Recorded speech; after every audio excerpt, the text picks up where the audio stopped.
to another episode of Jeff and Joe's Puerto Rican Kitchen, where we show you how to make easy, authentic Puerto Rican recipes. I don't know about you, but I love dessert. I'd rather not eat all of my main meal and save some room for dessert. And whenever I go out to eat in Puerto Rico, one of the desserts listed on the menu is tres leches. And I know tres leches did not originate in Puerto Rico, but it's become super common. And I want to share with you today how you can make it at home. So let's get cooking.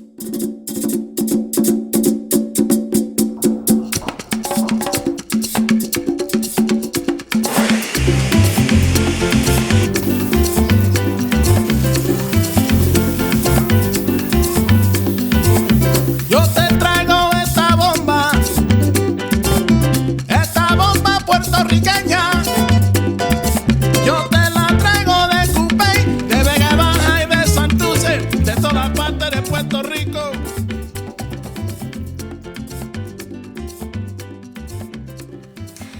You can see we have a lot of ingredients on our table today. They're mainly separated into three groups. These ingredients over here is what we're gonna use to bake our cake. These ingredients over here, it's for the milk mixture that we're going to soak the cake with. And then we all have this, what we're gonna top the cake with. So for the cake, what we need is flour. This flour I sifted and then I measured it. That's very important when you're baking. You want to be as precise as possible. So it's better if you sift and then measure. We have sugar, which I've actually divided. You can see in the description below how you divide it, but both of these are sugar. We have eggs. I'm using 6 medium eggs. If you have large eggs at home, you can use 5. Baking powder, salt, vanilla extract, and milk. Then for the soak, we're going to use 3 milks, hence why the cake is called tres leches. We're going to be using sweetened condensed milk, evaporated milk, and heavy whipping cream. And then for the topping, we're going to be doing a whipped cream kind of frosting. And what we need for that is heavy whipping cream, regular milk. I'm using half of an envelope of pudding. I'm using white chocolate pudding mix and some strawberries. Start by turning on your oven to 350 degrees Fahrenheit, so you'll be ready once we finish preparing the cake mix. The next step is to separate the eggs.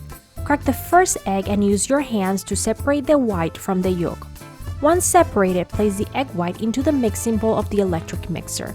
I choose not to crack the egg whites directly into the mixing bowl, just in case something goes wrong when I crack the egg. Whether the egg is bad, I break the yolk, there's blood in the egg, or I get shell pieces into the bowl. All of those have happened to me, and with this technique I minimize my losses since I only put each egg white into the mixing bowl once I know that it's good to go. Repeat this process for each egg. Save all of the egg yolks in a separate bowl and set aside. Once you're done separating the eggs, place the mixing bowl into the electric mixer with a whisk attachment. Beat the egg whites on high speed until soft peaks form. This should take about a minute. With the mixer still on, slowly pour 1/4 cup sugar and continue beating on high speed until the egg whites are stiff, but not dry. This should take another minute or so. At this point, the egg whites will resemble shaving cream. Once the egg whites are ready, set aside. We will now mix the dry ingredients. In a medium bowl, mix the flour, baking powder, and salt and stir to combine, then set aside. After the dry ingredients are all mixed, then we will prepare the egg yolk mixture. In a large bowl, add the egg yolks with the remaining 3/4 cup of sugar and mix with a handheld mixer on medium until the yolks are a light yellow and creamy. This will take a couple of minutes. After the yolks are light in color and creamy, add the vanilla and mix for a few seconds, and then add the milk and mix for another 30 seconds until everything is incorporated.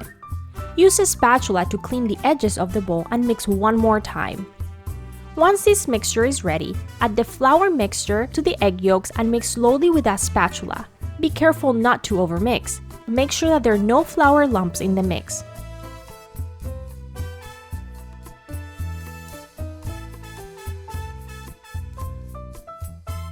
We will finalize the cake batter by adding the egg yolk mixture on top of the egg whites. Then fold it all gently with a spatula. You want to be careful not to overmix and deflate the egg whites, since this is what will make the cake airy and spongy. Continue mixing until all of the mixture is well incorporated. Once the cake batter is ready, prepare a 9x13 baking pan by spraying it with some non-stick baking spray. Then pour the cake mixture into the pan.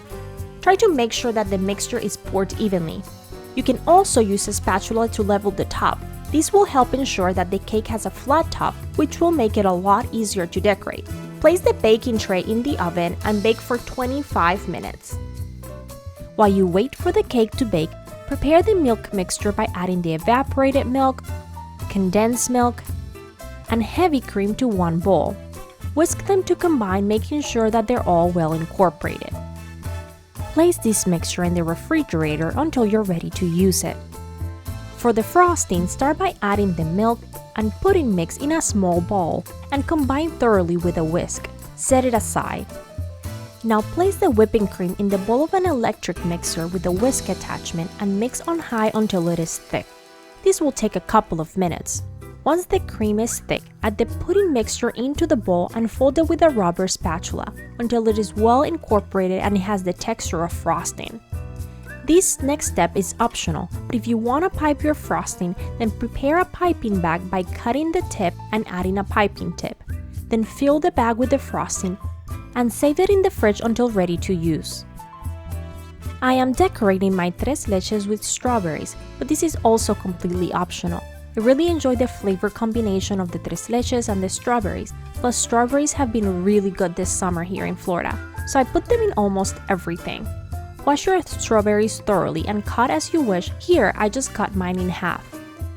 After 25 minutes, test the cake by inserting a toothpick or cake tester in the middle of the cake. Once it comes out clean, then the cake is ready. Take the cake out of the oven and let it cool for about 1 hour. Once cooled, poke the cake with a fork.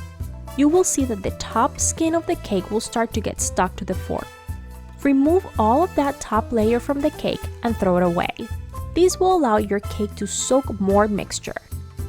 Poke the cake top with a fork all over again and evenly pour the milk mixture over the cake. Cover the cake and let it sit in the refrigerator for at least 1 hour, but up to 6 hours. When you're almost ready to serve the cake, remove the cake from the fridge and decorate your cake. I am piping rosettes on mine, but you can do any design that you like or no design at all. You can just evenly top the cake with the whipped cream frosting. If you want to try piping the rosettes like I did, use a Wilton 1M piping tip. To make a rosette, position the piping tip where you want the center of the first rose to be. Pipe the center, then move the tip in a counterclockwise spiral around the center. Release pressure on the piping back, then pull the tip away.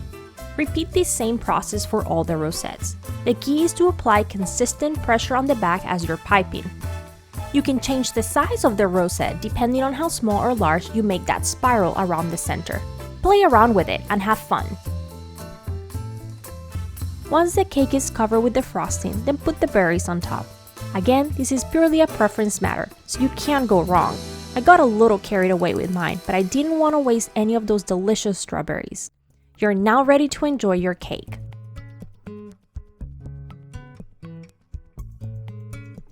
Well, our tres leches is ready and I'm super excited to dig in. Let's see how it tastes.